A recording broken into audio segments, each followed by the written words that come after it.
vous avez vu la navigation. Là, on a fait du coup les itinéraires à proximité. Et maintenant, on va vous montrer comment vous pouvez vraiment chercher à votre guise. Pour cela, on clique sur le bouton tout en haut, on clique sur la loupe, rechercher un itinéraire et c'est là où le choix va commencer.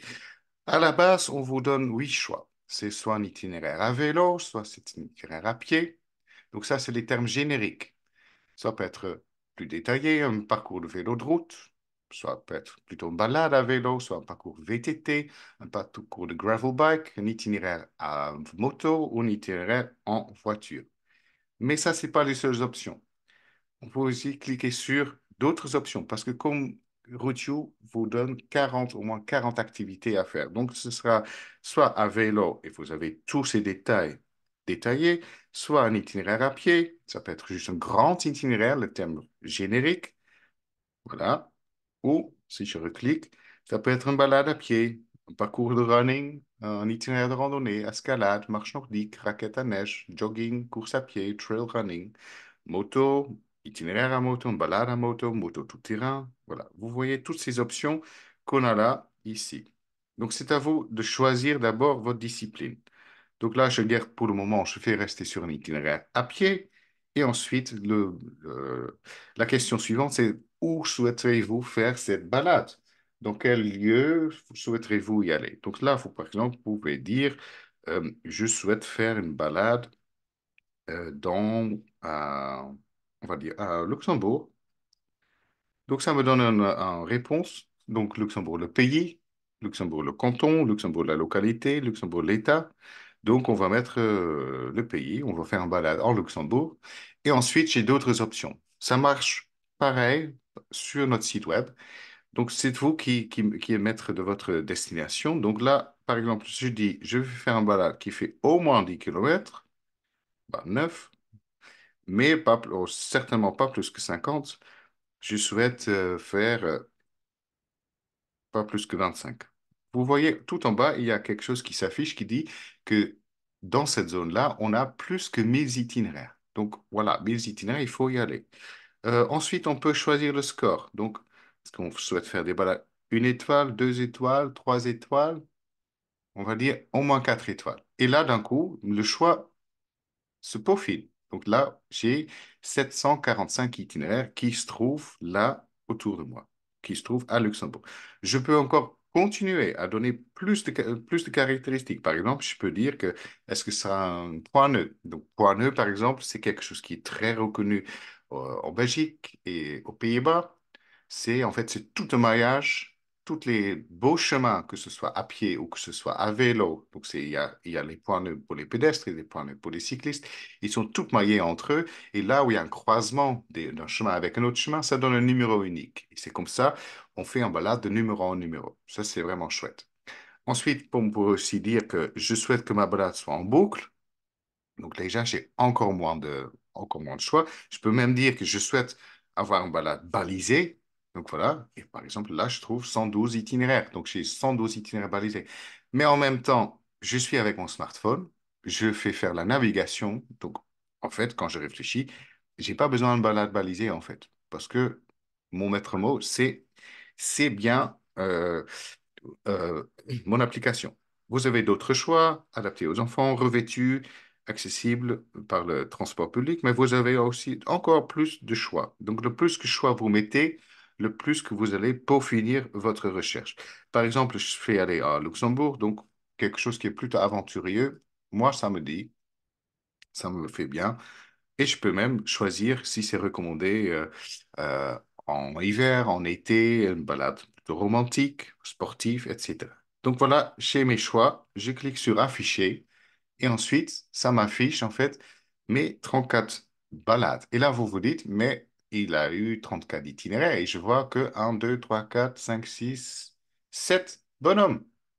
Oui, parce qu'on ne vous montre pas tout de suite toutes les balades. Là, on vous montre déjà des quelques balades. Et vous voyez peut-être aussi des petites pastilles blanches. Là, c'est des autres balades. Et en fait, chaque fois là, on met le pointeur. En fait, ça montre bien l'endroit où se trouve en fait le point de départ. Ensuite, vous dites, j'ai 34 itinéraires. Si je remonte, voilà, ça. ça va me montrer en fait les 34 itinéraires. Donc, j'ai le titre, j'ai une petite photo, j'ai la discipline, la randonnée à pied, j'ai une petite carte aussi où je vois le parcours, je vois les titres, je vois le nombre d'étoiles, je vois la distance. Donc, je peux déjà me faire une idée de chaque balade qui est là. Donc, je vois là quelque chose de difficile, je vois quelque chose d'extrême, donc ça veut dire assez difficile. Voilà, moyen. Donc, c'est comme ça, vous pouvez faire par rapport à les paramètres que vous voyez, vous faites votre choix déjà. Ça, vous faites votre choix comme ça, en regardant ici, par rapport à ce que vous lisez.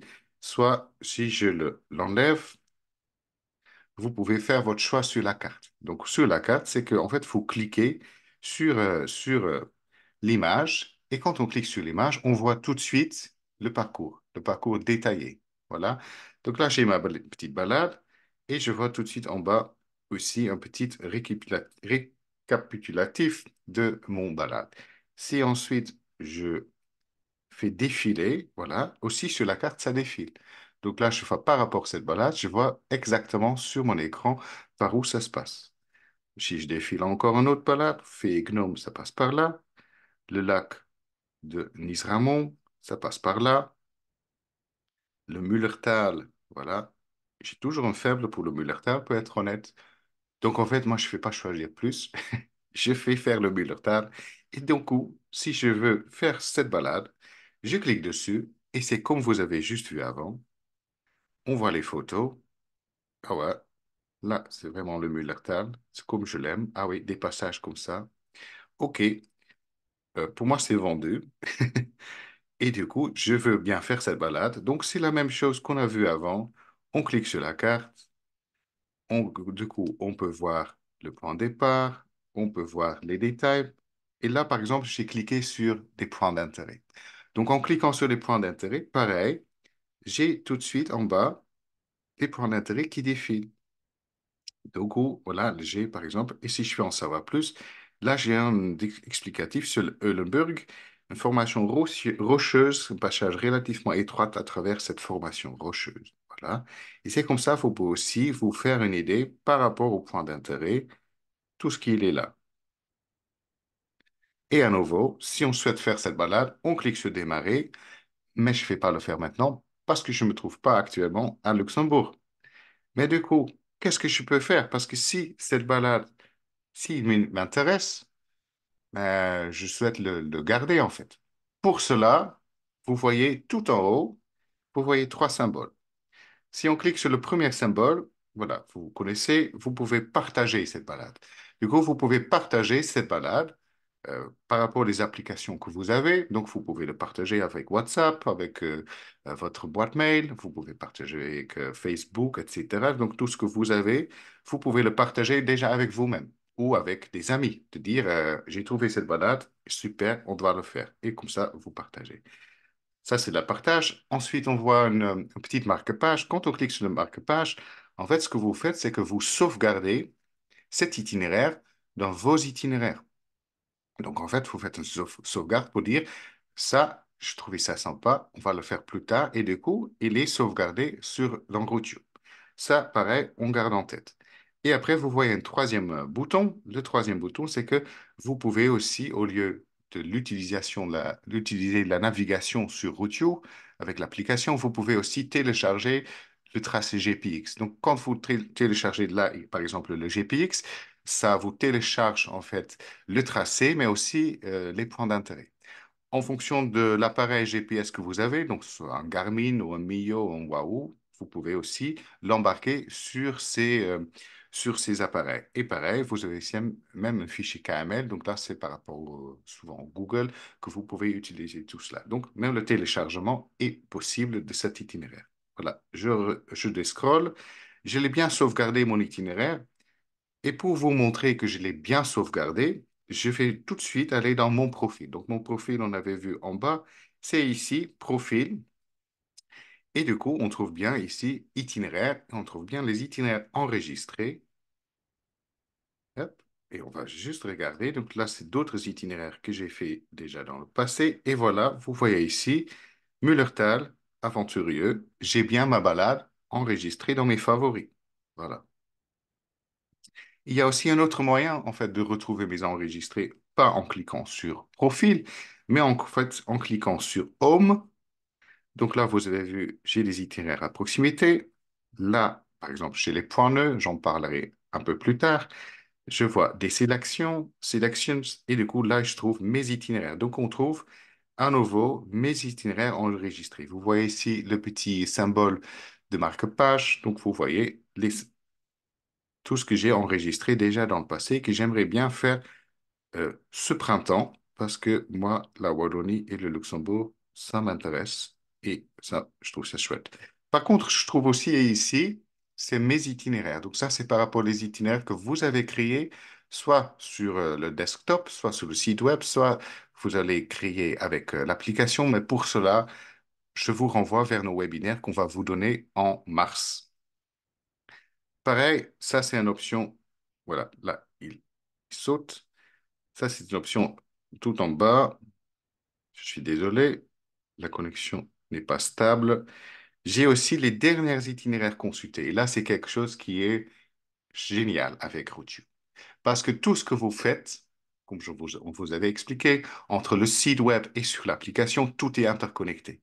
Donc, en fait, on voit les dernières choses en fait, vous pouvez retrouver les dernières choses que vous avez fait, que ce soit juste avant sur votre desktop, vous l'avez arrêté, vous êtes parti avec sur place, et du coup, vous pouvez assez facilement retrouver votre itinéraire ici dans les derniers itinéraires consultés. Là, c'est vraiment une option qui est super chouette et là, vous trouvez même tout ce que vous avez fait. Donc là, on était toujours... Voilà. Et là, pareil, oui, bon, je reviens juste. J'ai aussi mes itinéraires téléchargés. Donc, c'était bien les itinéraires que je souhaite utiliser si j'ai pas de connexion à Internet. Donc, dans ce cas-là, avec mon compte Plus, je peux du coup faire cette balade, par exemple, à Bayonne, que j'ai fait au tout début du webinaire. Je peux du coup partir et faire la navigation, même si je ne suis pas connecté à Internet.